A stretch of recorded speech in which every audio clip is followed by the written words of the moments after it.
Yeah. Should we, I guess we're a little bit after 5 after. I had just sort of home inspections, just something to discuss, this morning, and, some sort of conversations you can have with sellers and buyers at the same time. And, we don't necessarily have to keep it specific to that particular item. There's all sorts of conditions and such that we can work through as far as a transaction goes. But I mean, Nick, you've had a pretty busy week, sort of just what you've been discussing, and I know a few have just kind of joined us. Do you want to sort of touch on how your week has been and how you've been keeping busy? Sure, like about the door knocking stuff. Yeah, exactly. And to be honest, where we are right now, and sort of, what you're doing, getting out in front of people and increasing your awareness is really, really important. And it sounds like you're doing a really good job of that. Yeah, it's been good so far, and I like the door knocking stuff because then you get actually in front of the person, and I think it's really easy to kind of create that connection. Um, so I've been doing Monday through Wednesday. I door knock expireds, and I keep the script like really simple. I just say, "Hey, are you the homeowner? Um, my name is Nick. I'm a local realtor. I noticed that your property came off the market. Is it still available?" And then I ask kind of what the story was behind that, and it's pretty easy for them to kind of just get into what the story was, why the realtor sucks, that kind of stuff. And because it's always that. And yeah, and that's been good. I've only been doing it for 2 weeks now, but I've made some pretty good connections and some good leads. And then I'm trying to do open houses on the weekends, and then I go and door knock the neighborhoods around those open houses on Thursdays and Fridays, just to let people know. And I like doing that because it's just like, hey, I wanted to invite you to an open house I'm doing this weekend. And people end up saying like, oh, like thank you very much for coming by, and then they usually some of them will come by, and I've been able to make good connections that way too. Or they tell their friends too that they want to move into the area. Like, hey, come live by me. Exactly, yeah. Yeah. And it always ends up being like they'll come by and they're not interested in the house, but then like they'll say, oh, my daughter's thinking about moving back to Victoria, like maybe you could help her out. Or and then people see the signs, they come in, we're like, oh, we're not interested in this house, but we're moving from Edmonton. Like, do you know of anything? Kind of, so it always opens up a lot of different avenues. And are you able to collect their contact, collect their information, and get them set up in your database? Yeah, so I made up these little feedback forms that they leave for the seller, and I just asked, Wow. like, would you mind leaving any feedback for the seller? It could be really helpful for them. And they put their name and their email and their phone number in there, and then they leave a little bit of comments or whatever. So that's Awesome. pretty good. Yeah. Yeah. I like how you've got it structured and set up, and times where the phones aren't ringing as much, and we're not just getting random calls from buyers to look at properties. Sounds like you have a very good structured week, and you've always got time to do it, and you're dedicating time to do very specific tasks, which is really helping build your business. So it's a great practice.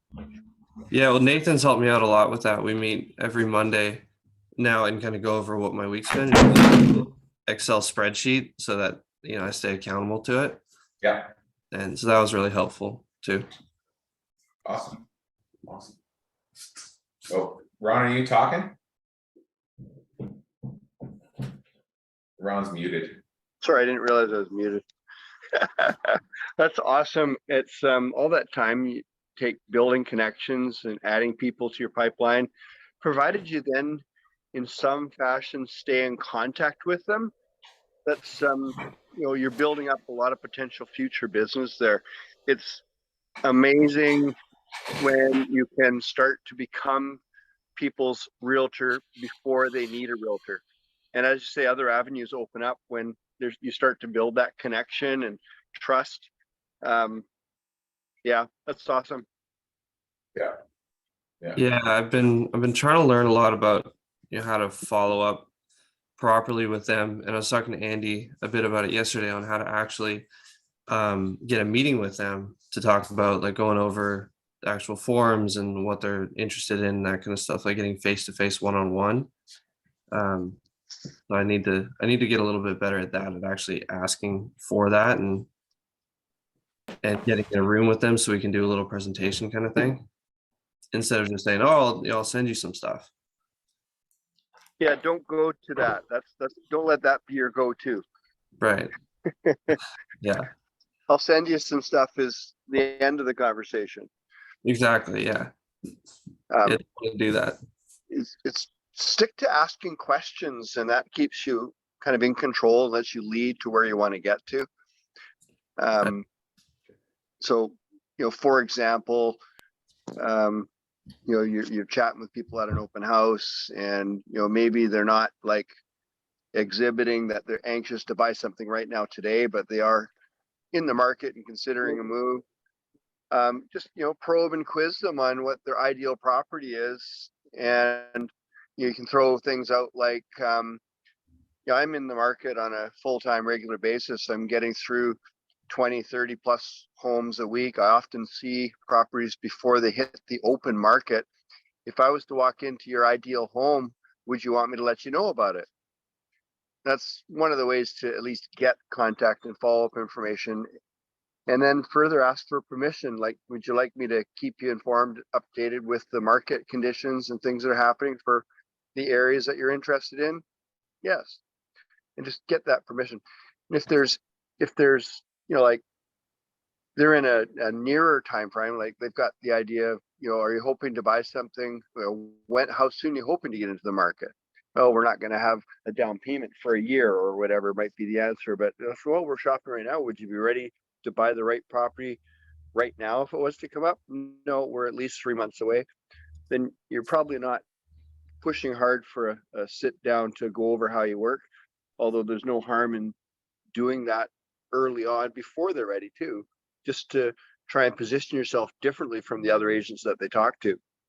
Right. And again, to get a sit down meeting with people, your focus has to be what's in it for them, because that's all they care about. How does it benefit them to take time out of their life and sit down with you and talk about buying real estate? Okay.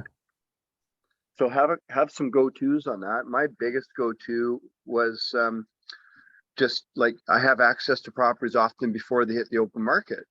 I can't, do that for everybody, and I don't want to waste anybody's time. I need to have a really clear and intimate idea of what your wants and needs and priorities are. And in order to do that and to have you on my short list of people that I can work with, I need to sit down with you and share with you how we work and the steps that we can take to help you, get the best possible results. There's got to be something that you're offering to do for them, or that they're not getting from what they're doing right now. Okay, that makes sense. And two, like following up, having that discussion about, especially with the expireds or the listings that have been withdrawn, is, what was their experience like? Understanding sort of what went sour, what went sideways, and to be honest, it's usually communication. A realtor will often, or sometimes, they'll promise the world and get the listing, and then they'll just be gone. Or, they'll promise to, set them up and they'll start feeding them information, but they'll never actually make that, personal connection. If there's little things that you can do to reach out, obviously, keeping them informed and feeding them tidbits about, what's happening in the marketplace, but little touch points that are a little bit more personal as well, if you have the opportunity to do so, are always things that you can reach out on. You just want to stay upfront. It doesn't always have to be real estate, but you just have to make sure that you're maintaining a little bit of a personal connection, and not just necessarily an auto email every now and then. Right. Yeah, you want to mix up your methods of communication with all the methods of communication that you have with them. That could be text, phone, email, popping by and knocking on the door.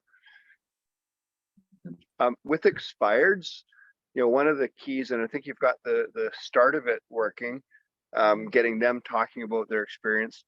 You need to find out if they still want to sell, and, Right. and if you knew that you could sell and get your price, would you still sell, or are you going to stay here now? No, we'd sell if, but do you have a buyer? Those are the sort of things that go. So at that point, you want to be asking for a meeting to sit down and share with them how you work and how you do things differently to assure them of a different result. Okay, so I've been saying kind of something along those lines, like if someone was interested today, would you still consider selling? And a lot of them would say yes, but it has to be at the price that they had it at. Mhm. So like if it's for 1 million, they're like, yes, I would consider 1.1 million or 1.3 million or whatever the home was priced at. And like they don't want to take anything less. Where would you go from there? Sorry, I had another call interrupt me there. Forgot that I had a call scheduled. Oh well. So you need to divert away from price. Price has to be the very last thing that's addressed, because you have to get them absolutely sold on you that you have the solution that's going to get them what they want before you go to price. And then, at the end of it, so when they say, well, as long as I get my price, it's so great. Well, I don't know if I can get to your price yet. I'll have to, do some research and be happy to do that and share that with you. As a part of that process, I'd like to be able to share with you and have the time to share with you how I work and how we do things differently to assure you of getting the best possible result. That's fair, isn't it? Oh, that's good. Okay. And then once you've gone through, all the questioning and learning and presenting and viewed their property, and now it's time to talk price. Before you go to price, it's like, so I've shared with you how I work and how our office works and what we bring to the table. If we can agree on the price and terms, are you sold on me? Can we go ahead and get your house sold for you? You want to have it limited at that point to, if we can agree on price, we're good to go. If you haven't got there yet, it's dangerous to get deeply into price conversation. Right. And once you do, there's a whole nother dialogue that will need to take some time to learn practice. And that's the whole, I call it the liar level. And you know what? We're getting along really good here. And I can tell that you like what I'm bringing to the table. And I'd be really excited for the opportunity to work with you. But I need to know, I need to know that I have your permission to be honest with you, because I'd rather tell you the truth now than lie and let you down later. So can I be candid and truthful with you about what I see with the price? So you need to set it up before you let them down, because they're always going to have higher expectation than what is reality. Right. Okay. And I think adding on to that too, being able to be very upfront and very candid with the data that you're going to be showing and sharing with them. Regardless of listing the property at a particular price, if you list it at a price that's a little bit high or higher than what the data or the information is showing, and they're aware of that, sometimes you'll get an offer come forward, and that leads to another conversation with respect to the market and what a buyer is willing to pay, and really truly establishing that market value. But sometimes when a seller actually sees a contract or an offer come in on paper, it can shift their motivation a little bit as well. Right. Okay. And if you were to go on the market at a price that's probably too high, would you probably want to negotiate with them like, hey, we can go on the market at this price, but in like 15 days, 14 days or something, would you agree? Or 30 days, would you agree to a price drop of 30,000 or whatever?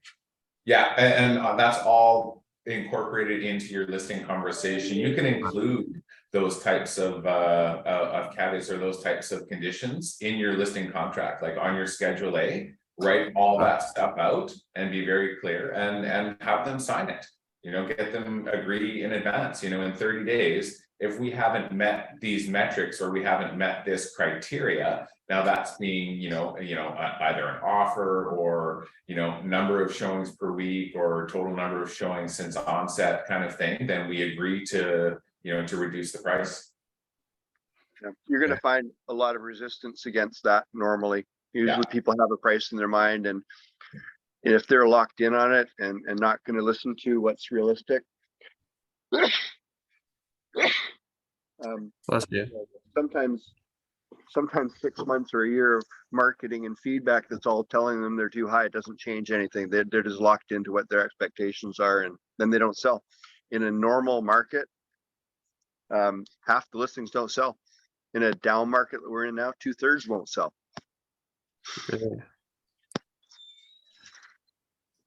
Okay. And that's because the agents take the listing at a price that won't sell. Right. Anybody else have any thoughts or comments on what we've shared so far? Jenny, did you have your hand up there for a second? No, it was interesting because I just had a situation, the referral that I'm working with in Squamish. The home wasn't appraised, like the CMA wasn't, I would say, accurate that it should have been. The home is not livable. Like the realtor actually went in there and actually saw it. Like it's basically a buy and tear down property.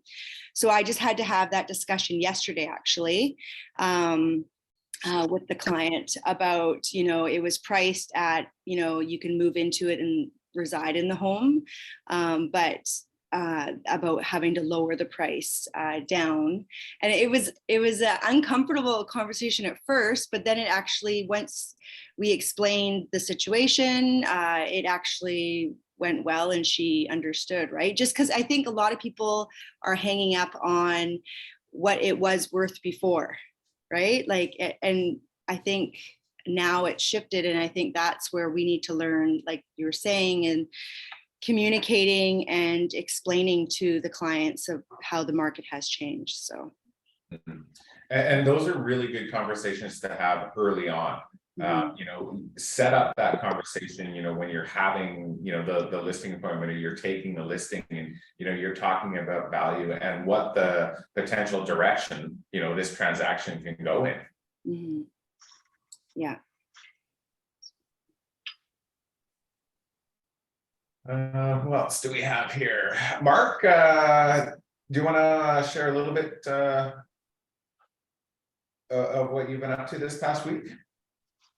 Well, on Monday we did the business planning, which was great. It was a good event to be at, and part of my last job was in finance, so a lot of the key metrics weren't new to me, but it's still good to go over them, especially when you're entering a new career. So that was good. And over the last couple of days, I've been taking BREP courses. So I've pretty much finished all my PDP until 2024, which is good. It's a little bit slow in the market right now, so might as well learn as much as possible during that time. And I've had a couple showings with new prospects this week. Both of them were in the Cowichan Valley, around 500,000 price point, on land, smaller house that was in very rough shape. They both were very excited to be working with me. The conversations were great, and we're going to move forward together. Today, I'm actually going to reach out to them and have a conversation around the buyer representation agreement to try to get those signed up, because they're both very happy with like how upfront and easy the conversations were when we were at the property. So that was good. And yeah, just having people under contract and know that they're willing to work with you, and you'll do your best to help them find the property they want is, I think, reassuring for them. And it's a big step for us in terms of getting the final deal done. So. And there's a lot of value in the buyer agency agreement, because I mean, it's and part of that, obviously, I assume, is part of the conversation that you have with them. But there's an assurance of them committing to work with you, but it's also you committing to work with them. and putting them sort of, you know, at the top of the list, you know, because you do have people that will call and, you know, random calls and that kind of stuff. But the value of that buyer agency agreement between you and the buyer is that, look, this is an agreement. This is my commitment to you in addition to your commitment to me. So there's security and value that comes with that. Yeah, I think an easy way to spin it too is like everyone in this world has a job. Everyone works for money. Like we're here helping them find a property, and we're not doing it for free. But at the end of the day, we need to get paid just like everyone else. So you commit to me, I commit to you. It's a mutual agreement. Yeah, it's, you know, there's a few, definitely a few people out there, you know, that struggle with, you know, asking to get paid when they go to work. And, you know, it's unfortunate because it really is, you know, one of those situations where we all go to work to earn money. And, you know, the question sometimes you have to pose or put towards other people is, you know, are you going to go to work for free tomorrow? You know, like, we don't do that. You know, we're committed to obviously earning, and you're going to get paid, you know, most likely through the proceeds of the transaction. This is just an agreement that ensures I get paid, and I'm committed to making sure that you find the place that you need. Yeah, and like our time isn't infinite, so might as well work with clients that are committed to you than just be spreading your wings too far and Exactly. trying to do too much. Yeah, exactly. Yeah. Real quick, Andy, anything you want to add or touch on? No, well, I've had some challenges lately, you know, as one does when they're dealing with manufactured homes on First Nations land. You know, I'm really kind of dismayed with listing realtors who are unwilling to help me help them sell their client's place. You know, like, give me the information I'm looking for. I've had this happen more than once where, you know, I don't know if it's just laziness on their part or what, you know, but if another agent, you know, with potential clients came knocking on my door asking for more information about their listing, I would be more than forthcoming with that. You know, but I've heard it happen more than one time now where they're like, we'll just put in an offer and then we'll dig deeper for it. It's like, no, you know, why am I going to waste my time doing that if you're unwilling to give me the information I'm looking for now? I mean, like, show some initiative. It's really frustrating, you know, especially in a day and age right now where it's so difficult and there's so many barriers to entry around financing.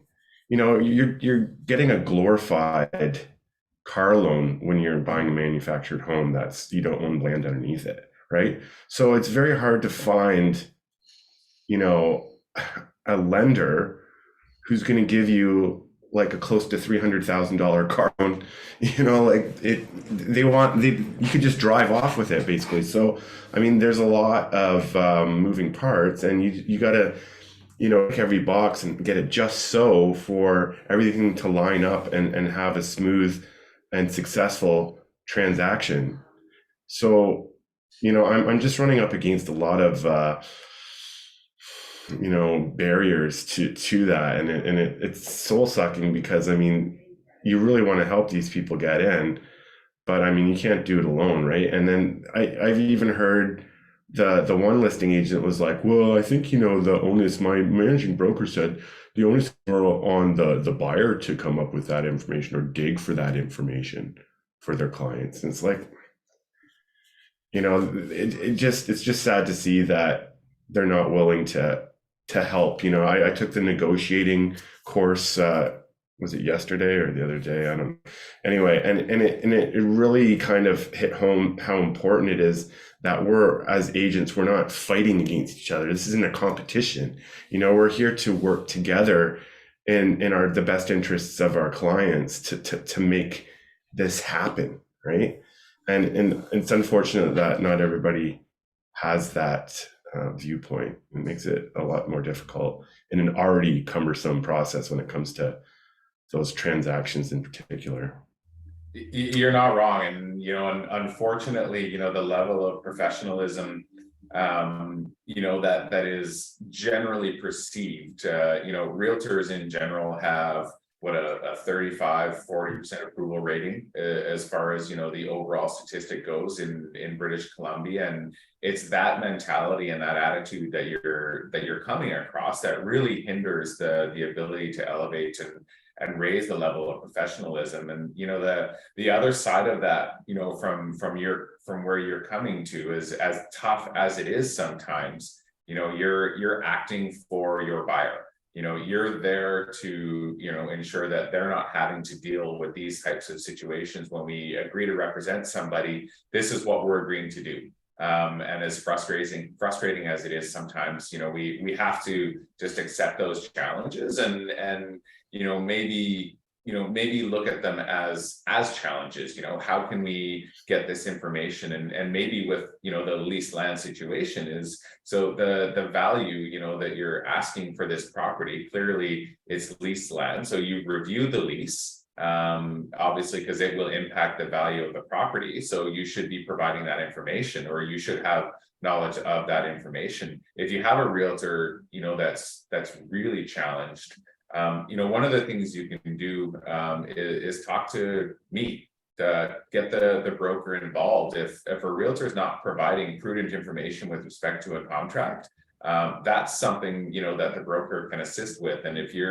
that you know, that window of communication, or that avenue of communication is blocked, there are ways to work around that. And often, you know, times that'll be me calling the other managing broker, trying to kind of, you know, smooth things out and get things across the finish line. It is unfortunate, and sadly, you know, there are realtors out there that, you know, just don't understand. And, you know, many realtors that have only been in the business for, you know, 1 or 2 years, and, you know, they've made a little bit of money here and there, and they have this mentality that this has been great, this is easy, this is all I have to do. They actually don't know how to be realtors and how to make sure that they're representing their client as best possible. Yeah, I mean, and it's just so ridiculous when, you know, I had a conversation with them about the head lease when I was viewing the property, and they're like, "Oh, well, we've been trying to get this for, you know, months now, and we haven't been able to." And then she turns around and tells me to put in an offer, and then she'll get it to me. Like, it'll miraculously appear because I put in an offer. Like, it just doesn't make any sense to me. So, you know. So really probably what's happening there is she's at a point where, how long has the property been listed for? Oh, I don't even know this particular one. I think only about a month. So she was probably trying to get it beforehand too. Well, that's just it, right? Like, she's probably promised the world to these sellers. She probably hasn't had a ton of activity on it, not a ton of offers. And she's using a tactic really just to try and get an offer in front of her seller. You know, that's really what's happening. She's trying to show value because she's worried about losing the listing. You know, and so, you know, when it expires, you know, Nick, take note. Your expired tactics and stuff like that. It can provide for a really good opportunity. So as challenging as it is working with your buyer right now, you know, they're probably trying to find avenues or ways that they can show value to their seller, because they haven't been able to, because they've promised them everything and they haven't been able to follow up or show any of those promises.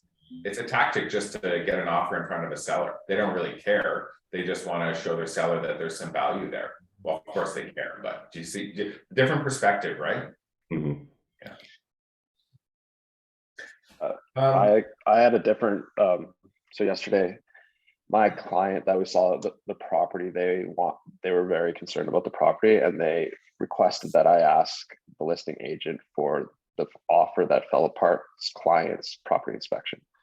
So I was like, okay, that's something I've never heard of. Like, that's not how I structured it with her. I was like, I'll do my best. I'll see what I can do. So I called her on and I was like, is this something that's standard in the industry? Like, does this happen? Or with the listing agent, will this hurt my position with the listing agent? And he's like, no, it's okay. You can go ahead and ask. And I asked, and he was very upfront with it and just gave it to me right away. And he was like, no problem. Let me know if I can help. And that information turned my client away from the property, which in due course is good because the property was basically a tear down, based on the report. So she didn't have to pay the 500 and we can move on. So like I had the very opposite experience of you, Andy. And I guess what I'm trying to say is like, if you don't ask, you don't know, or you don't know how to proceed. So just always ask and go with the information that's provided and go from there. Yeah, no, I definitely asked, but they didn't provide. So the next time it might be better. So you know what, maybe you do prepare an offer and send it in and price it accordingly, you know, submit your offer and be sure to explain, you know, what the position of your offer is. Your offer is based on the information that you have, and a lot of questions that may or may not need to be answered going forward. Darren, can you define the difference between a head lease and a sublease? Because when I asked their lender what documents I needed to put in the offer on this place, they said, "Oh, we just need a head lease and a sublease." And I'm like, I didn't really understand. What's the sublease? The sublease, so basically the head lease, what's happening there probably is there's a head lease that belongs to the owner of the property, and they are leasing the land to the park, and then the park subleases the land to the individual who occupies the property.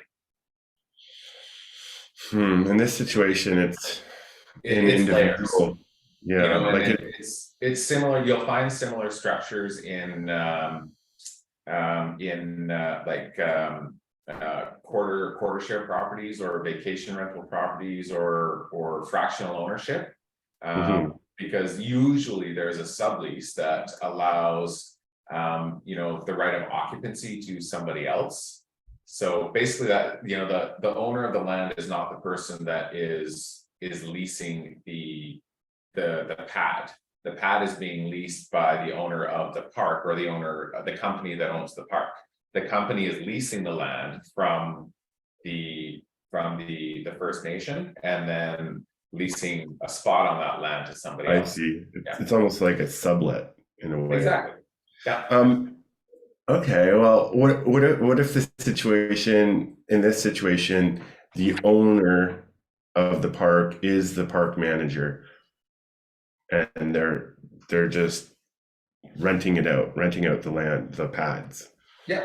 And what if there isn't even a document with like any lease document at all, and it's just a month-to-month thing? I mean, it seems very loosey-goosey, this park, and it seems very like, I mean, there's rules, but no one's following the rules, and they're not being enforced. So it's just like, it's kind of like a lender's nightmare. Yeah. And a realtor's nightmare, to be honest. Ultimately, you know, in those types of situations, and, you know, depending on, you know, the position of your buyer and what your buyer wants to do, you just have to get them all the information and help them make a decision and decide whether or not it's the right way forward. You know, when it comes to leases on land, or even when it comes to strata developments, you know, when you're dealing with rules and regulations, you know, that are supposed to be there, but they're not there, or they're not enforced, you know, it's risk, it's liability, and it's risk. And people can move forward with, oh, you know, everything seems to be just fine, you know, but it is risky in those situations, because, you know, at times the oversight of a rule, or the unenforcement of a rule can change really quickly.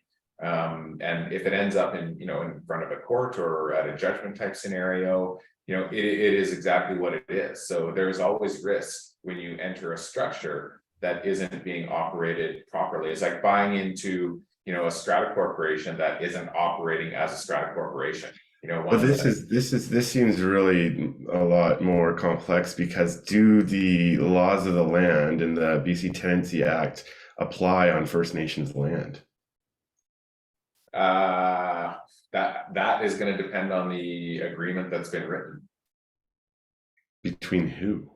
The It'll be in government, the lease, the First Nation? It'll be in the lease information. Really, like it is a really complicated situation, and you know, it is definitely one that hopefully, you know, they're getting a little bit of a legal opinion or legal advice on. But you know, in the end, being able to identify the risk, you don't have to have all the answers, but you know, finding those answers and directing clients to sources if we don't have that information is super important. You'll probably, and I, like, neither of us will ever be able to figure out that particular situation completely. There's always going to be an element of risk if there are rules and nobody's following them. Isn't there a course by BCREA on Lease you know, land, manufactured on home leased land and manufactured homes on First Nations land and stuff like that? Well, manufactured homes specifically, yes. Leased land and stuff, there are courses available. I know BCREA has a couple. I'm sure there's one or two in the BRED catalog as well. I think I should take one.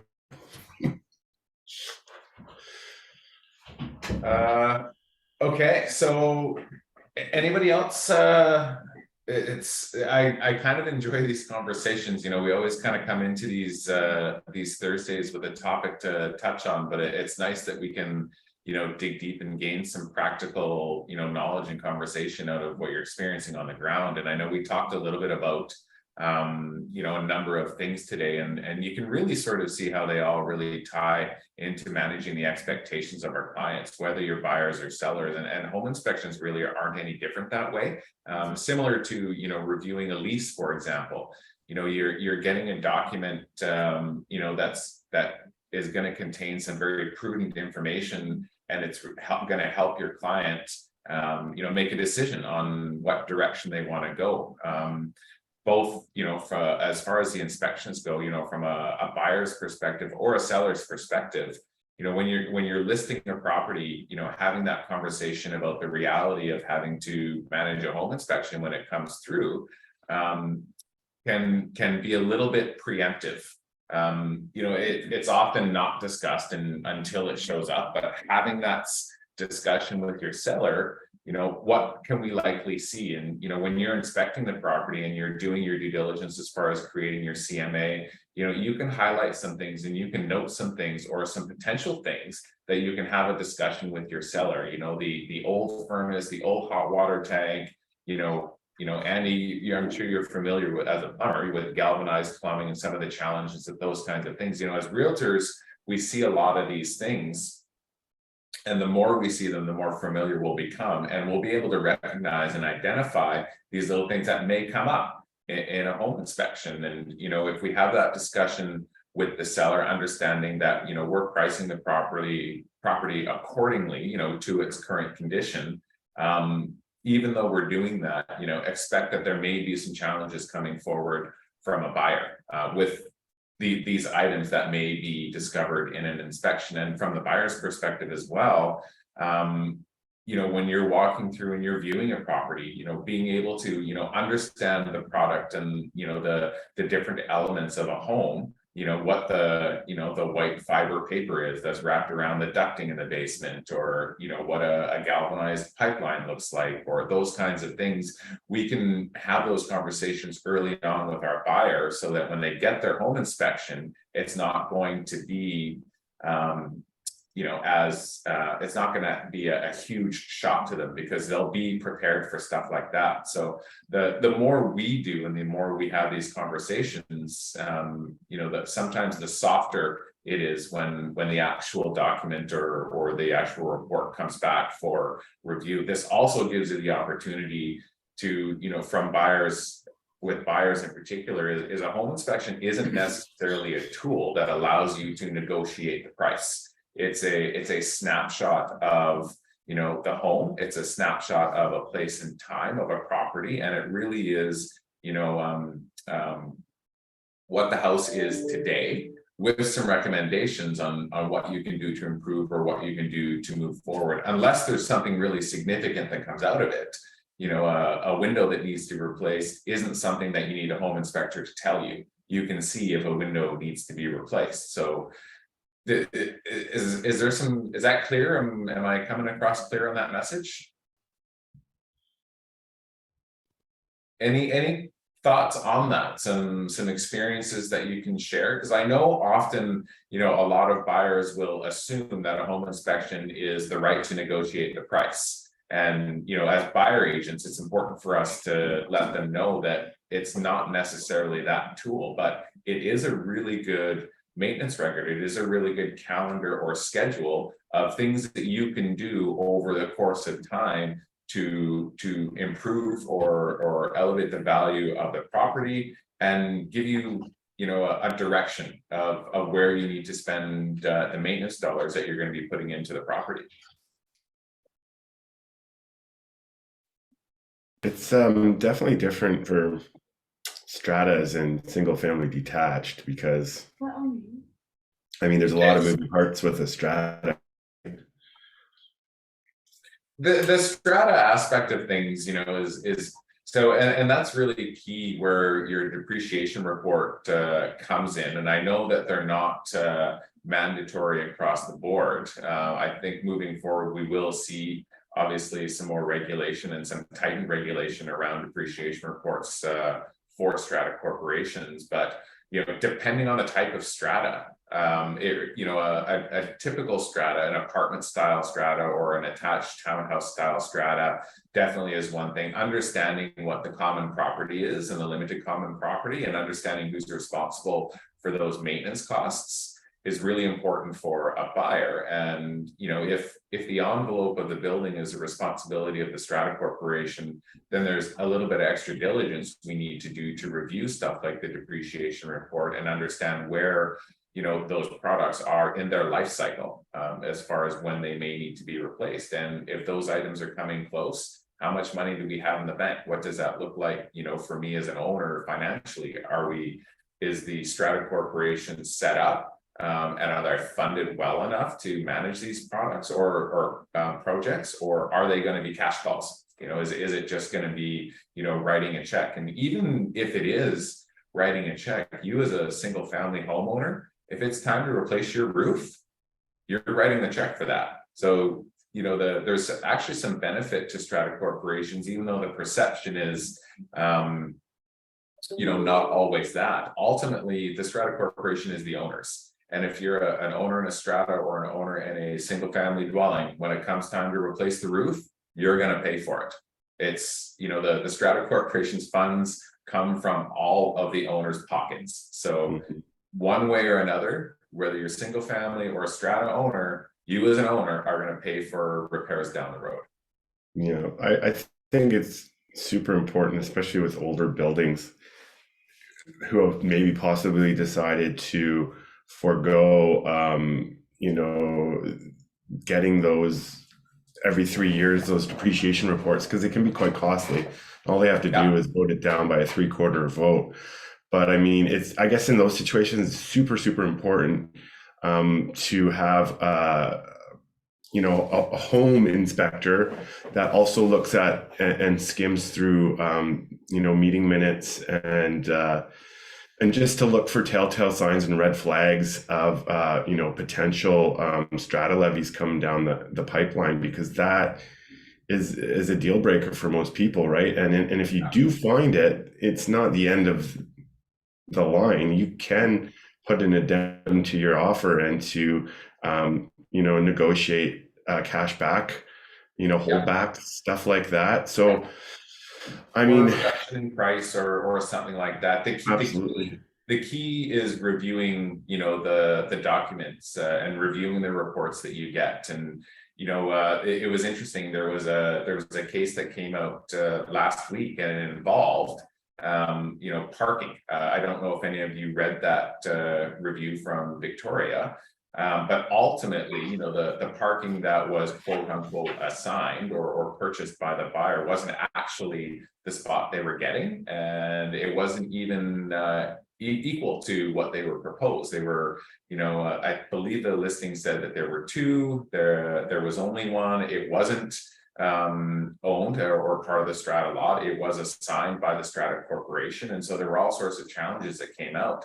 So the gist of it was there was a complaint filed against the realtor because the realtor didn't do their due diligence to make sure that the buyer was fully informed as to what they were going forward with.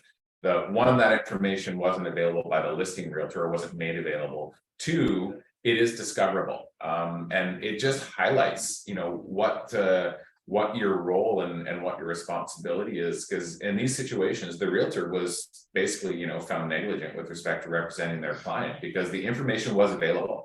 And, we talk about, sales being a big part of our job. And our role as representatives, but we truly are representatives. We're helping people make the most important decision, and so it's easy for us to say, oh, go review it with your lawyer, or here's the minutes for the last 2 years. Let me know when you've read them. It's actually your job to read through that stuff and be very aware. And if you find something that will have an impact or is important, or even just raises a red flag to you. It may not be a red flag to your client, but it's really, really, really important for us as realtors to make sure we review that documentation. The more we do it. Sorry, Morgan? Have you guys heard of or used Condo Clear for strata property? I've Yeah. heard of. Yeah. There are some companies out there that will review documents. They may or may not, provide comment as far as the content. Generally, what they do is make sure that all the documents are there, and they'll look for major red flags. But they don't necessarily know either what your specific client's concerns or needs are. And that's between you and them. You have those one-to-one, you have those heart-to-heart conversations with what's good for them, what's not good for them, and what their expectations are. So putting it off to a third party, may or may not find the information that they're looking for, but even putting it off to a third party may not be enough to relieve you of what your responsibility is. Is Condo Clear expensive? I think it's a couple $100 or a few $100 depending on the amount of documentation, but they have a checklist. So the Strata Property Act, when it comes to sales, basically says this is what you should be looking for. And the Victoria Real Estate Board, there's actually a strata document form checklist within web forms that you can use to go through. The challenge really is the record keeping ability of the Strata Corporation. Per the act, you need to keep a copy of the agendas and a copy of the minutes and a copy of all of this stuff. A lot of strata corporations, they may have some minutes, but they probably don't keep copies of agendas and that kind of stuff. So Condo Clear will sometimes, be, it'll have a bit of a negative impact. But in the end, they're usually very thorough about what's missing as far as the information and documentation and what is there, but maybe not providing the insight or the perspective on the relative information based on what your client's needs and desires are.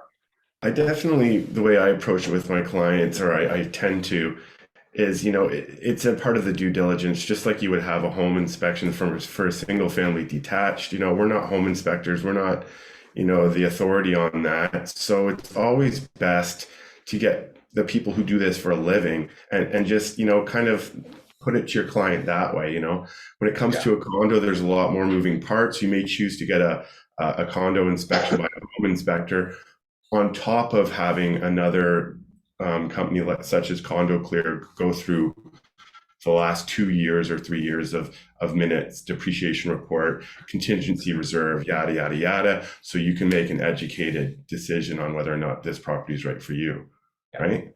The value that you get as a realtor in reviewing this documentation, and like I said, it's not our job to say, hey, Mr. Buyer, go talk to this guy, go talk to this guy, go talk to this guy.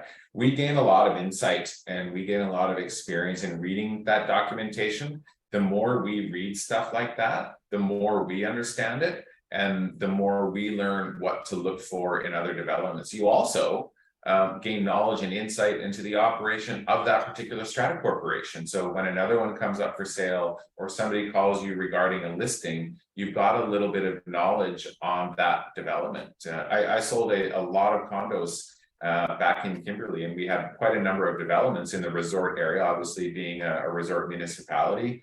And over the course of the years, You could pick out one development in and around the Kimberley Alpine Resort and all that surrounding area. And over the years, I can probably tell you, which ones allow pets, which ones allow rentals, which ones don't. Which ones have had massive expenditures down the road. And, just by taking the time to read that documentation and filter through it, a client calls and asks about this development, and I say, hey, well, what are you looking for? Well, actually, that one's not going to work, and here's why. Because this is, their procedure, this is their bylaw, or this is their rule, or I know that they have, $500,000 pool rebuild special levy coming up, right? So that the more you learn and absorb, that's just value to clients that you're going to be meeting, and it really gets to the heart of understanding your product. I have one question, Darren, while we're on this topic about that realtor and the parking space and all that. Is it safe to say that when the parking space is considered common property, that it's typically assigned, and when it's limited common property, much like your balcony would be, that it is already assigned to your unit? So common property usually is assigned by the strata corporation. Sometimes they're rented from the strata corporation. So there may actually be a separate rental or a separate lease for that parking space. Limited common property is designated for the exclusive use of within the strata plan. So there should not be any additional documentation for limited common property. Sometimes parking spots will be part of the strata lot, so they'll be included in the calculation of the strata lot. So it's really, like with parking, it's really important to discover, because if there was some, in that particular case, there was some issues with the listing, some challenges with the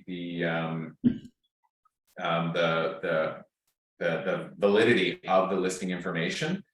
It was not what they were actually selling. So one, there was the onus of the listing realtor to make sure they know what they're selling. And two, from a buyer's perspective, make sure if a buyer moves forward based on information that you've given them from the listing realtor, but you haven't taken the time or done the due diligence to make sure, because all of that information is readily available. Is it though? I mean, I've had situations where I've had situations where I've had clients ask me to reach out to the strata council or the property manager, and they're unwilling to talk to a buyer's agent. Yeah. Because we're not privy to that information, because we're not part of the. It's the seller. It's actually the seller and the listing realtor that have the authority to distribute that information. Mm-hmm. And if they're unwilling to double check, because really, you're trying to double fact check the stuff that they should have already done. And if they misrepresented the facts in their on the MLS sheet and online, how are we supposed to do our due diligence to try to find that out if we can't get the information from the source, from the strata, from the property manager?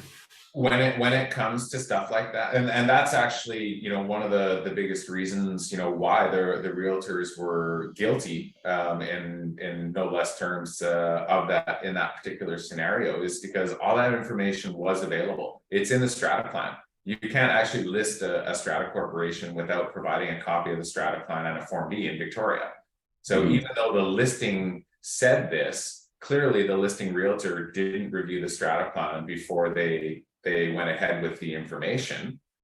They got wrong information from the strata corporation, from the management company, but it was very easy to fact check that information. If you look at the information certificate, the Form B, and you cross-reference that with the strata plan, it's an easy discoverable problem. Do you remember there was another one that was very, very similar to this, like probably 6 months ago, where there was a listing that initially came out with 2 parking spots, and then when it came time to, I think they took it off the market or something, and came back with 1 parking stall or something like that, and the buyer thought there was 2 parking stalls, and they checked the Form B, and the information on the Form B was wrong, and like. That's this one. That's the judgment. That's the that same came one? out of this one. Yep. Oh, Yeah. And in the end, you know, from a peer-to-peer perspective, you know, what would a prudent realtor do? What would your peers do? And you know, the level of accountability and the level of professionalism that's expected of us as realtors is to make sure that the information we are providing our clients is accurate, regardless of where we get it from. It is really important for us to review all of this documentation, review the home inspection, review the strata documentation, build your knowledge base, build your, you know, your bucket of information that you can share down the road. But there is an onus on you guys to review this stuff. mhm. That one, honestly, that one was easily caught. It should have been. You know, it was an oversight. It was a misstep. It was probably rushed. It was like, oh, it says this on the MLS, but it actually. So when it shows it on the strata plan, it'll show the unit, the dimensions of the unit, and it'll also show the parking space as Yeah, a part, if there's a part if of that there's unit. parking, the parking survey will be included in the strata plan. The spots will be numbered and they'll be labeled. They'll be labeled, you know, part of strata lot X, or they'll be labeled C for common property, or they'll be labeled LCP for limited common property. But if they're LCP, it will actually also state that it's designated limited common property for strata lot X. Yeah. Yeah. Gotcha. And does that form a part of your unit entitlement? No, Okay. if it's part of the strata lot, then yes, it would. Yeah. But it's, I mean, as far as the calculation goes, it doesn't really matter because ultimately all of the common property is factored into the budget anyway. Okay, we are 5 after 10. Does anybody have anything further? Any sort of closing thoughts, touch points? So I just, quick question. So the training on Mondays, because I wanted to start doing them, they're not going to start up until the new year, you were saying? Yeah, the Victoria Homes Group does that Monday night realtor training program. Okay. They start at 7, I believe, but it won't be happening until the new year. New Year. Okay, great.